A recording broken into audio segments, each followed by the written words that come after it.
Point आहे तो म्हणजे बॅक्टेरियल काउंट. तर नेमकं हे बॅक्टेरियल काउंट म्हणजे बॅक्टेरिया. अगदी बरोबर. ठीक आहे. तर हे बॅक्टेरिया कुठले बॅक्टेरिया जास्त महत्वाचे असतात. ओके. ठीक आहे. त्याला वाढवण्यासाठी आपण काय करू शकतो आणि त्या बॅक्टेरियाचं नेमकं रोल काय असतं. ओके. म्हणजे त्याचं काम काय. सगळ्यात महत्त्वाची गोष्ट की आपल्या भारतामध्ये बरेच शेतकरी जे आहेत हे रासायनिक खतं मोठ्या प्रमाणामध्ये वापरत असतात. पण दुर्दैव असं आहे की फार कमी अशा लोकांना बॅक्टेरियांबद्दल माहिती असते. तसं जर तुम्हाला सांगायचं म्हटलं तर आपल्या पिकाला लागणारी एकूण अन्नद्रव्य ती म्हणजे 16 ते 17 अन्नद्रव्य लागतात. ओके. त्यातली मुख्य अन्नद्रव्य जर आपण सांगायची म्हटली तर नत्र झालं, स्फुरद झालं, पालाश झालं, ही आपली मुख्य अन्नद्रव्य झाली. दुय्यम अन्नद्रव्य काय असतात तर कॅल्शियम, मॅग्नेशियम आणि सल्फर. आणि सूक्ष्म अन्नद्रव्य ज्याला आपण म्हणतो, ज्याच्यामध्ये आलं तुमचं झिंक आलं, कॉपर आलं, मॅंगनीज आलं, बोरॉन आलं, राईट. तर ही जी सूक्ष्म अन्नद्रव्य आहेत ही आपल्या पिकांसाठी लागणारी खूप उपयुक्त अन्नद्रव्य ज्याला आपण म्हणतो. आता बॅक्टेरिया कसं आहे की वेगवेगळ्या अन्नद्रव्यांचे सुद्धा बॅक्टेरिया तुम्हाला मार्केटमध्ये उपलब्ध मिळतात. ओके. आता प्रत्येक बॅक्टेरियाचा जो रोल आहे हा त्या अन्नद्रव्यांसाठी खूप महत्त्वाचा आहे. जसं आपण विचार करायचं म्हटलं तर नत्र. तर मार्केटमध्ये जर तुम्ही बघायला गेलात तर मार्केटमध्ये नत्र स्थिर करणारे जीवाणू मोस्टली 2 असतात जे शेतकरी जास्त प्रमाणामध्ये वापरतात. एक असतो रायझोबियम आणि दुसरा असतो ॲझोटोबॅक्टर. हे 2 असे नायट्रोजन फिक्सिंग बॅक्टेरिया ज्याला आपण म्हणतो, नत्र स्थिर करणारे जीवाणू. तर याचा रोल आपल्या जमिनीमध्ये नत्र स्थिर करण्यासाठी आहे. त्यातल्या त्यात सांगायचं म्हटलं तर रायझोबियम हा जो बॅक्टेरिया आहे हा द्विदल धान्य जे असतात त्याच्यात 2 डाळी होतात, तर अशा धान्यांमध्ये रायझोबियमचे रिझल्ट तुम्हाला फार सुंदर बघायला मिळतात. ओके. त्यानंतर एकदल आपण ज्याला म्हणतो, ज्याच्यामध्ये फक्त एकच दाणा असतो, तर अशा पिकांमध्ये तुम्हाला ॲझोटोबॅक्टरचे रिझल्ट जे आहेत ते फार छान सुंदर बघायला मिळतात. ओके. राईट. त्यानंतर दुसरं अन्नद्रव्य ते बॅक्टेरिया येतो ते म्हणजे आपलं स्फुरद उपलब्ध करून देणारे जीवाणू.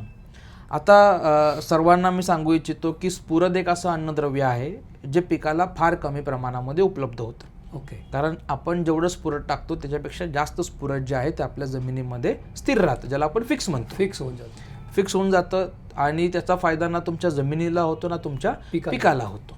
तर त्यासाठी सुद्धा मार्केटमध्ये बॅक्टेरिया अवेलेबल आहेत, ते म्हणजे स्फुरद उपलब्ध करून देणारे जीवाणू. म्हणजे जे स्फुरद तुमच्या जमिनीमध्ये पडून आहे, जे पिकाला घेता आलेलं नाहीये, तर असे स्फुरद उपलब्ध करून देण्याचं काम ह्या PSBच्या माध्यमातून होतं, म्हणजे अर्थात फॉस्फरस सोल्युबलायझिंग बॅक्टेरिया. आणि तिसरं अन्नद्रव्य ज्याला आपण म्हणतो, ज्याला आपण पोटॅश म्हणतो, तर पोटॅश सोल्युबलायझिंग बॅक्टेरिया म्हणजे तुमच्या जमिनीमध्ये असणारं पोटॅश हे सुद्धा पिकाला उपलब्ध करून देण्याचं काम जे आहे ते या बॅक्टेरियाच्या माध्यमातून होत असतं.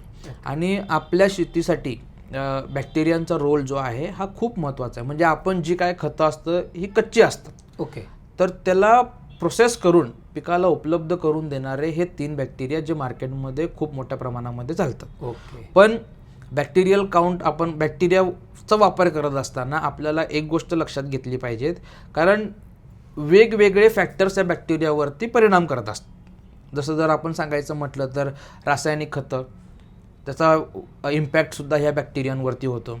काही वेळेला आपण रासायनिक कीटकनाशकं वापरतो, तणनाशक वापरतो, तरी त्याचा इम्पॅक्ट जो आहे त्या बॅक्टेरियांवरती तुम्हाला जास्त प्रमाणामध्ये बघायला मिळतो. काही वेळेला तापमान वाढलं असेल, टेम्परेचर वाढतं, तर त्याचा इम्पॅक्टसुद्धा तुम्हाला बॅक्टेरियावरती बघायला मिळतो.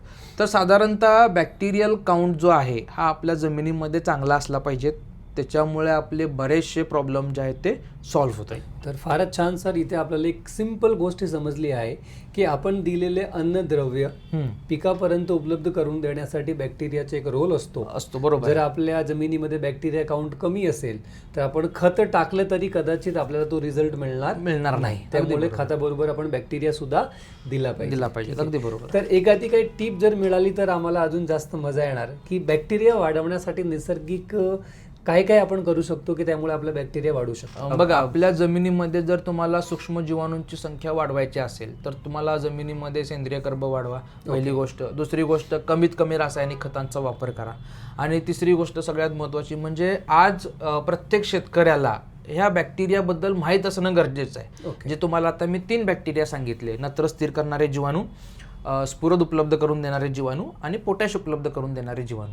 तर जेवढं जास्त तुम्ही ह्या बॅक्टेरियांचा वापर कराल तेवढं तुमचं रासायनिक खतांचा जो होणारा खर्च आहे हा सुद्धा तुम्ही या बॅक्टेरियांच्या माध्यमातून कमी करू शकता. म्हणजे हे NPK बॅक्टेरिया आहे, Yes, yes, NPK उपलब्ध करून द्यायचं काम आहे बॅक्टेरियाच्या माध्यमातून